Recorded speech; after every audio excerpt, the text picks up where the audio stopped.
everyone, this is Precious again. In this video, we'll be talking about block and inline elements. This is a very short video. Block elements are elements that take up the whole line, while inline elements are elements that cannot take up the whole line of text. So, I'll introduce you to a new element called the div, which you will use a lot in your programming journey. This is a block element because it takes up the whole line. So if I put in my name here, Precious Iriewo, you will see what it means to take up the whole line. Now you can't tell if it's taking up the whole line, but let's create another div and see what happens. Save. Reload. As you can see, the other div is underneath the first one because the first one is taking the entire length of this page.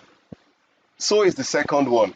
Even if I put this div in front of this one, it's still the same thing. As you can see, if I create a p tag called learner, a p tag is also a block element. You see what happens? You see, it has taken the entire length too, because they operate the same way.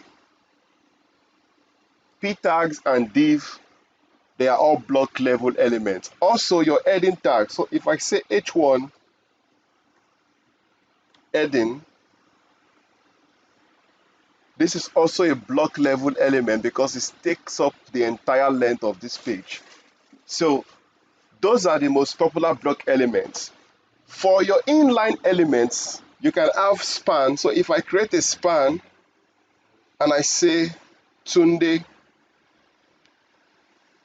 closing span, you can see it on the screen. What if I create another span under this? Span Fashola. Let's see what happens.